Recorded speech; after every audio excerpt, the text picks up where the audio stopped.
Para nuestros antepasados, el mundo era muy pequeño y cerrado, que se podía recorrer según ellos durante sus migraciones o excursiones de caza. Ellos imaginaban el mundo según sus observaciones, relatos, creencias, religiones, según su cosmogonía, que era una manera de imaginar el cosmos y el universo.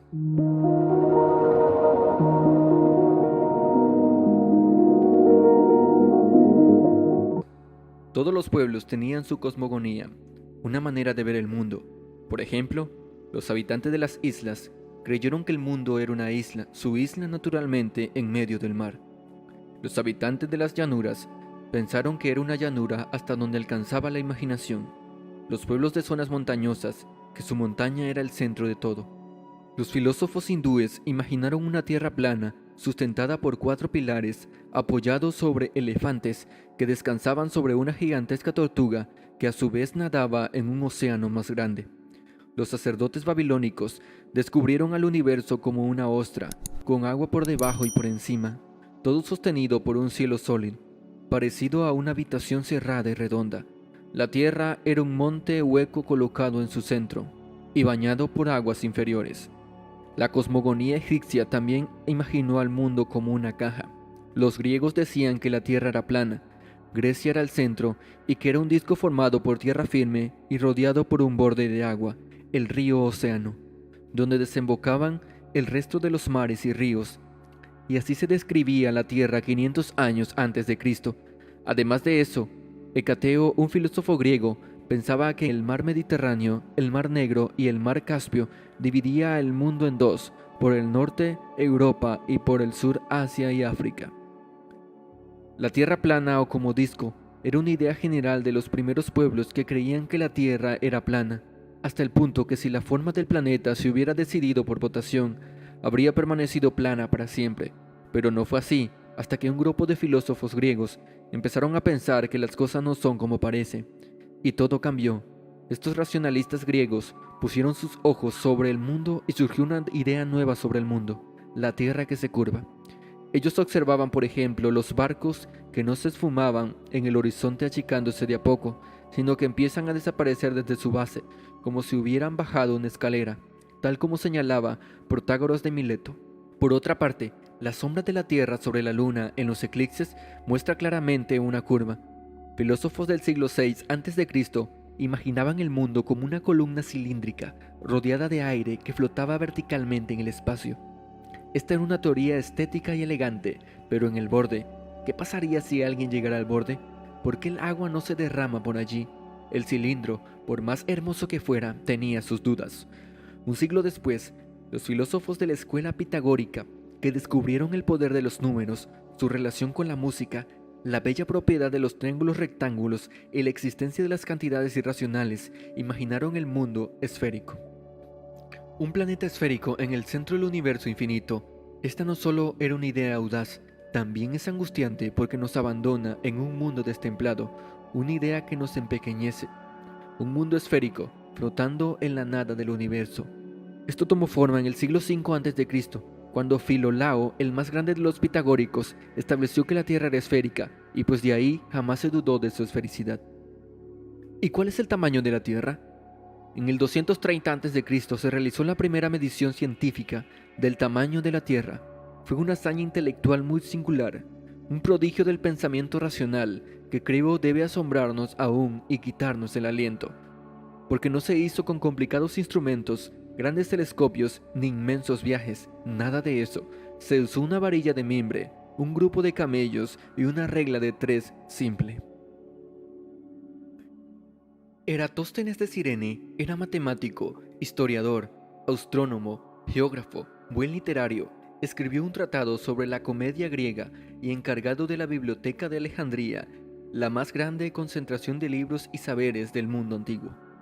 Eratóstenes oyó decir que en Siena, en el sur de Egipto, durante el solsticio de verano el 21 de julio en el hemisferio norte, una varilla clavada verticalmente no proyectaba sombras sobre el suelo, mientras que en Alejandría se proyectaba una sombra que formaba un ángulo alrededor de 7 grados, y dedujo que esta diferencia se debía a la curvatura de la Tierra. Los rayos del sol que caían verticalmente sobre Siena caían sobre Alejandría con una inclinación de 7 grados. Entonces midió la distancia entre las dos ciudades usando un grupo de camellos y viendo cuánto tardaba en llegar de una a otra, calculó unos 800 kilómetros y luego resolvió el problema. Si 800 kilómetros respondían a 7 grados de inclinación, a 360 grados, es decir, la circunferencia total, debía corresponder unos 40.000 kilómetros, cifra cerquísima, aunque un poco mayor que la real. Lo que hizo Eratóstenes fue impresionante: medir el tamaño de la Tierra sin moverse de un solo lugar con una varilla y por regla de 3 simple, a fuerza de pura inteligencia. En manos de Eratóstenes, la Tierra se transformó en un objeto real, en un hecho concreto. Un hombre solo, con los pies en el suelo, una varilla en la mano y la cabeza en Alejandría, había medido el mundo. La cifra de Eratóstenes, desgraciadamente, fue luego modificada por el geógrafo Estrabón, que calculó 29.000 kilómetros, y a su vez esa cifra fue tomada por Ptolomeo, el gran astrónomo del siglo II, que fijó para la Tierra una circunferencia de 28.500 kilómetros, bastante menor que la real, y que habría de perdurar durante 1.500 años. Hoy en día sabemos que la Tierra es muy antigua. El cálculo se estimaba según la interpretación literal de la Biblia, siguiendo paso a paso las palabras del Génesis, donde se detallan las generaciones desde Adán hasta Jesús. Estos cálculos oscilaban, según el teólogo o el científico de que se tratara, entre los 4.000 y 6.000 años. En 1650, el arzobispo James Ussher, de Trinity College del Dublín, concluyó que la Tierra y el universo había empezado a las 6 de la tarde del sábado 22 de octubre del año 4004 a.C. Y su contemporáneo John Lightfoot de la Universidad de Cambridge descripó sutilmente proponiendo el año 3928 a.C. El gran movimiento intelectual del siglo XVIII trató de explicar el mundo mediante mecanismos naturales. Para ese entonces, cobró fuerza la idea de que la Tierra se había formado a partir de un pedazo desprendido del Sol, como una bola incandescente de rocas fundidas, que se fue enfriando de a poco. El primero que se atrevió a arriesgar una cifra fue el francés Buffon, que mencionó que la Tierra tenía 70.000 años de edad. Era difícil de creer que la Tierra fuera tan vieja. Sin embargo, muy poco después, en 1830, Charles Lyell, basándose en los estudios de los estratos rocosos, estimó la edad de la corteza terrestre en más o menos que 96 millones de años.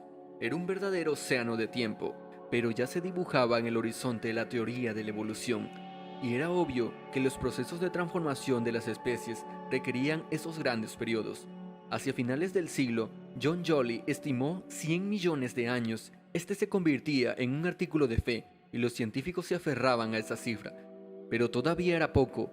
Hacia principios del siglo, el geólogo inglés Arthur Olmsted, utilizando los métodos radiactivos que acababa de descubrirse, hizo una estimación de 1.600 millones de años de edad. Parecía una barbaridad, y sin embargo, todavía era poco.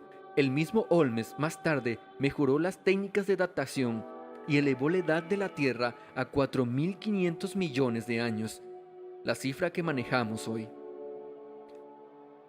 Aunque por años se ha demostrado la esfericidad de la Tierra, aún hoy existe una sociedad de la Tierra plana, que sostiene precisamente eso, que la Tierra es plana. Aunque hace más de 2.000 años que se ha medido la circunferencia de la Tierra, se dio la vuelta al mundo por agua, aire y desde el espacio, estos terraplanistas se aferran a su idea de la planicidad de la Tierra. En fin, hay una multitud de ideas extravagantes. Hay quienes siguen pensando que la Tierra es un rectángulo, hay quienes creen que la Tierra es hueca, con agujeros de acceso por los polos, y que por dentro hay un sol que alumbra a las razas inferiores. Y no falta quienes dicen que la Tierra es cóncava. Hay ideas y formas de la Tierra para todos los gustos, pero estas son solo ideas exóticas.